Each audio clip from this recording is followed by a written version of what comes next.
Thanks for joining us for Okaloosa Eye on Crime. I'm Michelle Nicholson. And I'm Nicole Wagner, and we have a lot to cover this month, from a 25-year-old missing person case to tracking down who placed skimming devices on an ATM machine in Destin and other Northwest Florida locations. So let's get right to it. This year marks the 25th anniversary of the disappearance of Andrea Durham from her family's apartment in Fort Walton Beach. Today it remains an open missing persons investigation, but could this be the year that changes? Well, family, friends, and investigators at the Okaloosa County Sheriff's Office certainly hope so. Andrea Durham was only 13 years old when she disappeared without a trace from her home at Royale Apartments on Colonial Drive back on February 1st, 1990. Her mother last saw her around 7:30. Her mom was leaving for a meeting, and Andrea was doing household chores. She was vacuuming up the house, and when they returned home, the door was open, and there was the vacuum was still in the middle of the floor, and Andrea was gone. Andrea's purse, her makeup, her clothes, all still in the home. There were no signs of forced entry, no signs of a struggle, no signs of foul play. Andrea Durham's disappearance remains a mystery. We had a few incidences where we had some leads, but they did not pan out.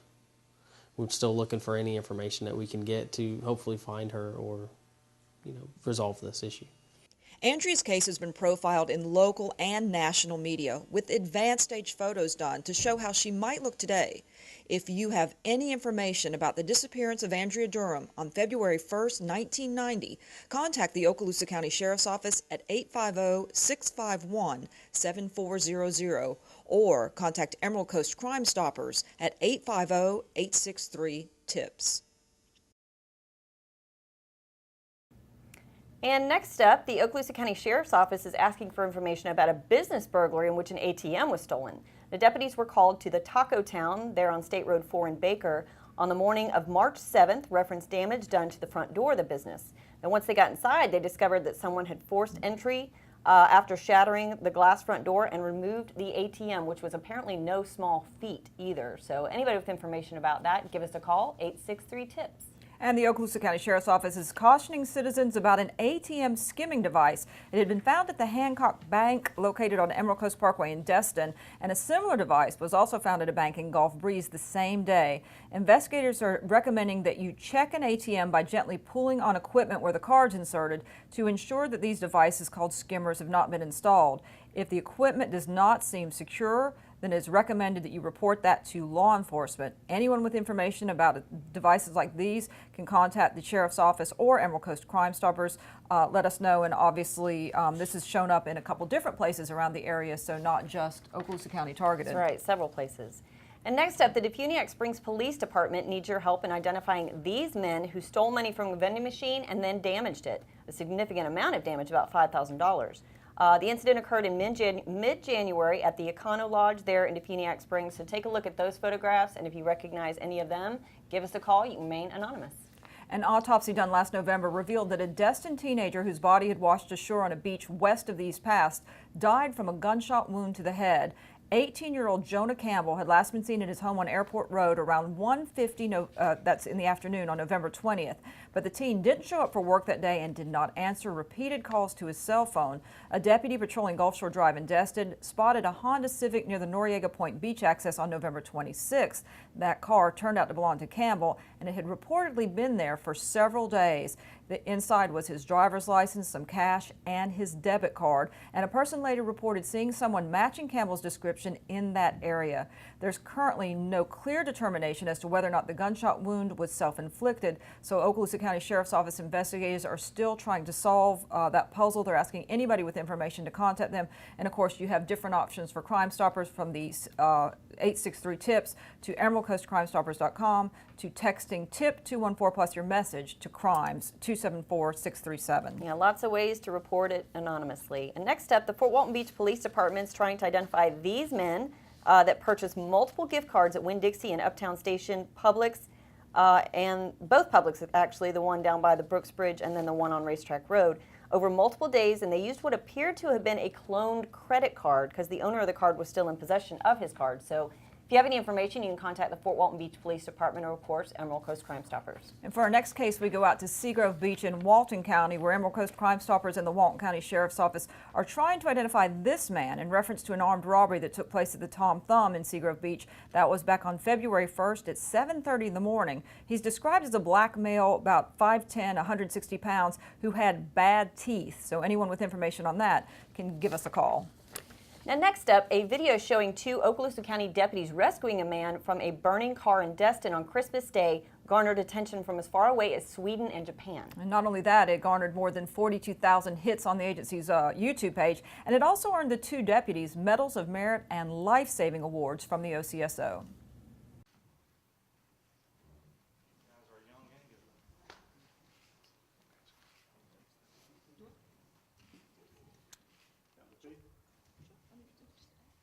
Sir, we're presenting the Medals of Merit and Life-Saving Medals to Deputies Joseph Trimboli and Eric Keys.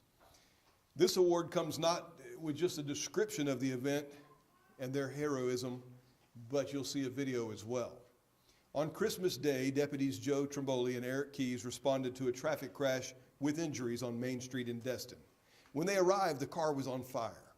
The flames had spread to the inside and the driver was still behind the wheel with the car doors locked. With the flames dangerously close and acrid smoke engulfing them, Deputy Keys had to hit and shatter the car's side window to drag the man out alive. The individual's clothes were already on fire. With the car fully engulfed, Deputies Keys and Trimboli risked their own lives to save the drivers. The man later expressed his gratitude for their heroic actions. These men set their own personal safety aside to save the life of another individual and have earned the respect of their co-workers and community, along with the Medals of Merit and Life-Saving Award. Now you'll watch the video and see for yourselves. Somebody get the lights, please. Be advised that there's someone in the vehicle. 10-8, keep FD updated.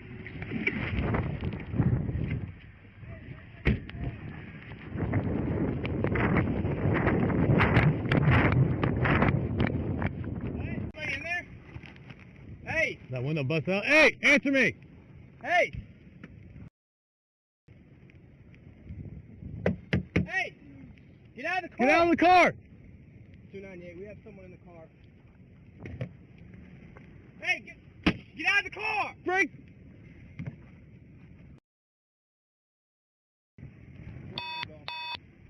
Get out of the car! Pick up. Hey! Get out of the car! Get out of the car, come on! Get out of the car! Unlock the door! Unlock.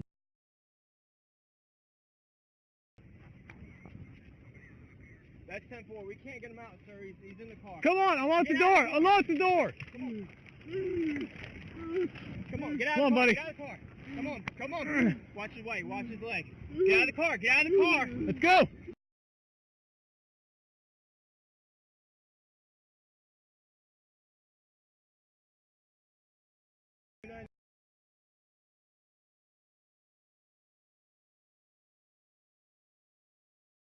Get out of the car! Get him. Come on, come on. Go. 298, we have him out. We have him out. Hey. Is he messing around also?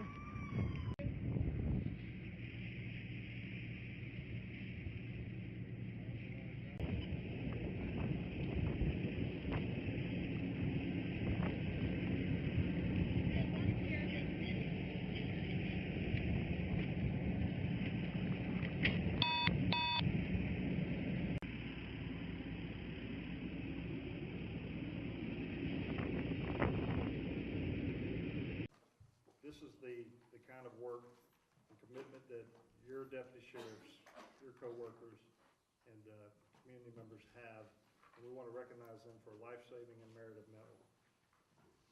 Give them another big hand.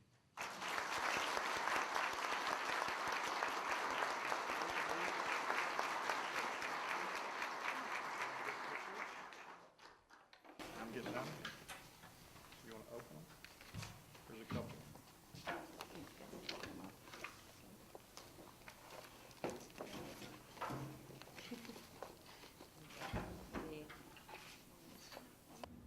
And this video didn't just get international attention, it also got the attention of the Ocean City Wright Fire Department, which saw a great opportunity to provide devices to the Sheriff's Office which would make such life-saving attempts faster and safer.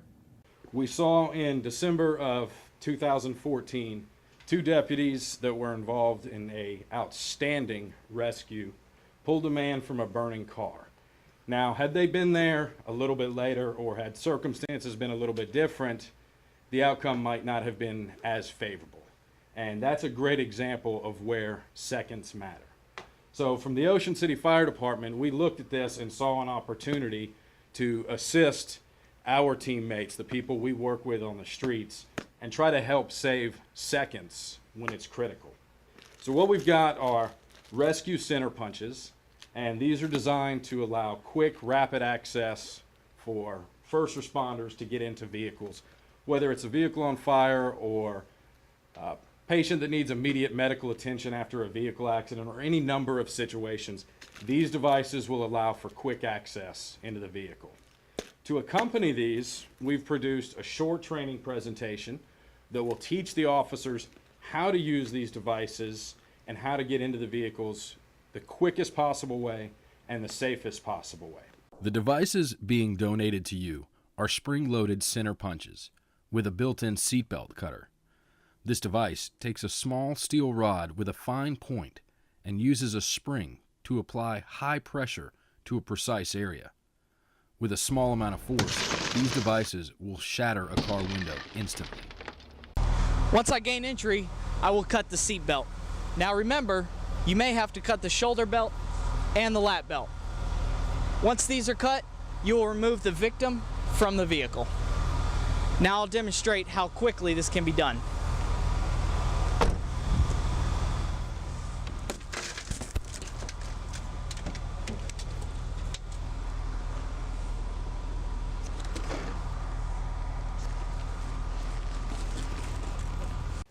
So it's our pleasure today to present to the Sheriff's Department rescue center punches for every patrol deputy in Okaloosa County and the accompanying training materials to go with it. Thank you so much, Chief. I appreciate that. And I can tell you that both professions are in the life-saving business. And these guys put it on the line every day. And if our officers were to ever go down, we know who we want to come tend to us. And we have a lot of respect for our firefighter profession and our friends. And there's a lot of, with that camaraderie comes a lot of joking and a lot of good-natured competition. But when it comes to saving lives, both professions are very serious about it, and we can put these to great use because the incident you described, you could see the officer strike that window twice with a flashlight, and it just kind of bounced off and bounced off and bounced off. And these things will certainly help make entry into a vehicle and extract people a lot more faster and safer. And on behalf of the men and women of the Sheriff's Office, we thank you and certainly appreciate the training opportunities that we have with you and just making both our professions better. Things like this can't necessarily come right out of our budget that is kind of reserved for within the district, but we do have a donation fund where we receive donations from the public for various purposes, and that goes into a general public safety fund. With that fund, we look for projects that can improve public safety, not necessarily just in our area, but community-wide. So when we saw the opportunity to do this, that was the perfect chance to use that public safety funding and kind of branch out and improve safety for everybody in the county. So as you can see, these window punch seatbelt cutters are very tiny. They're small devices, but they've got the potential to make a huge impact when needed. That's right. And now we're going to go into our first list of folks that we are looking for as of today's taping date, March 23rd, 2015.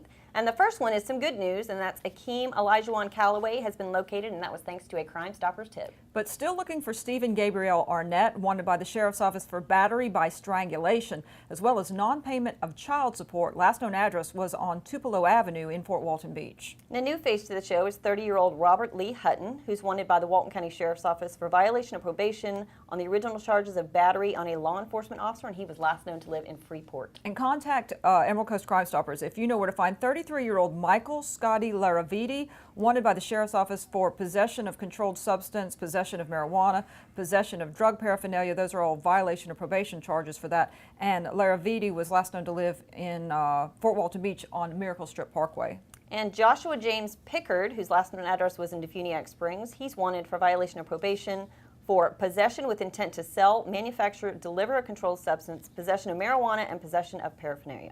James Dexter Jackson's last known address was in Freeport. He's 29 and wanted by the Walton County Sheriff's Office for burglary and for grand theft. And the Fort Walton Beach Police Department is looking for Timothy Joseph Hairston, who's 25, and he's wanted for battery and false imprisonment. But we are going to be able to take Jamie Lee Greek off the show because Greek has been located since the last time we taped. But we're still looking for 19-year-old Lewis Jeff Ingram, who's wanted for failure to appear for larceny and theft, last known to live on Navy Street over in Fort Walton Beach. Next up on the list is Misty Patrice Weathersby. She's 41 years old and she's wanted for 7 counts of worthless checks. Larry Neal Brown is wanted for violation of probation for aggravated battery with a deadly weapon, criminal mischief, and battery, and his last known address was over on Mary Esther on Angela Lane. Juan Ramon Marquez, 35 years old, wanted by the Fort Walton Beach Police Department for trafficking in stolen property, and he was last known to live on Jonquil Avenue in Fort Walton Beach. 30-year-old Christina Blair Carroll is wanted for violation of probation for trafficking in stolen property, providing false information to pawnbroker, and grand theft. This next one's wanted by the Crestview Police Department. It's Ernest Tom Goodman Jr., and he's wanted for aggravated battery as well as larceny, last known to live in Crestview. And last up on our first list is 25-year-old Ronald Wesley Lewis, who is wanted by the Walton County Sheriff's Office for aggravated stalking. Now, our next story profiles the Okaloosa County Sheriff's Office Deputy of the Year, whose impressive military background plays a role in his can-do attitude and ability to get things done. Sheriff, you can't just cite a single accomplishment to understand why Jeremy Miller is our Deputy of the Year. His background as a Navy SEAL and later an officer in the U.S. Air Force has set the tone for his commitment to duty, discipline, and leadership. He's put all of that to use, along with his positive attitude, and either initiated or responded to nearly 2,000 calls for service, generating about 180 written reports and about 52 arrests, and of course assisting his fellow deputies and countless others. In May of 2014, Deputy Miller earned our life-saving award as a result of his quick action to conduct CPR and buy time for a man suffering an apparent heart attack. He has earned his master's degree in business administration and is currently seeking a second undergrad degree in biblical studies, while also working as a Sunday school teacher for 6th graders. He's a volunteer group counselor for Reformers Unanimous, a recovery support group, where he mentors and counsels men with a wide variety of addictions. Hold on, we're not done. Deputy Miller researched, developed, and implemented a training course for local business owners' response to active shooters and workplace violence. His students have included city and public library staff. Expressing her appreciation, one librarian called him the consummate professional. All that just covers some of the highlights. Recently, a federal prosecutor praised Deputy Miller's performance, calling him polished and professional. Deputy Miller's wide-ranging accomplishments, his natural ability to lead others, and his consummate professionalism as a law enforcement officer inspires the respect and admiration of his coworkers and supervisors. He's our 2014 Deputy of the Year.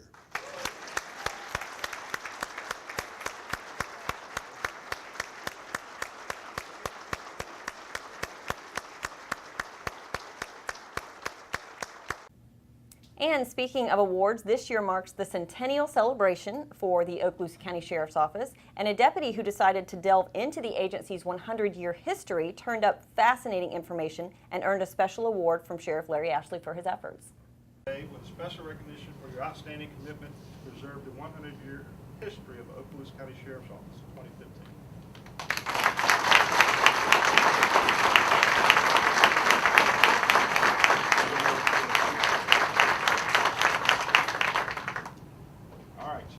Those of you that are coming aboard, you've got quite a legacy to uphold.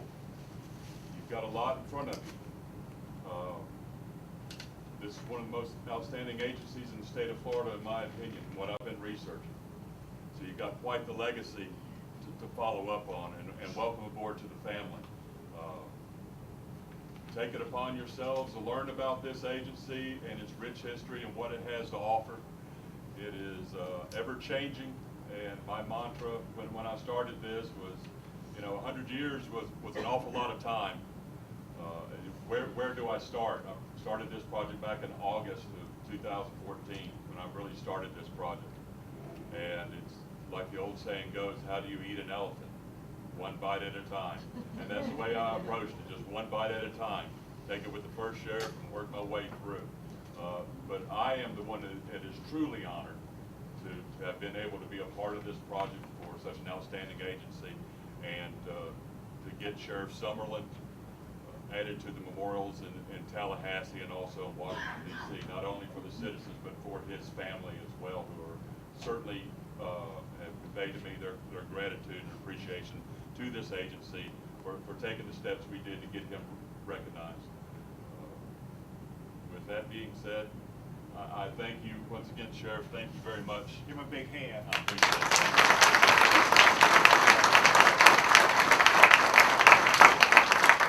So Deputy Pat Jenkins put together a PowerPoint presentation. It has been placed on the agency's webpage at sheriff-okaloosa.org. It is definitely worth taking a look. You just go to news releases, scroll down, and you'll find it under there. I want to mention also that Deputy Jenkins says he is very willing to come out and speak to civic groups and local organizations and do the PowerPoint presentation.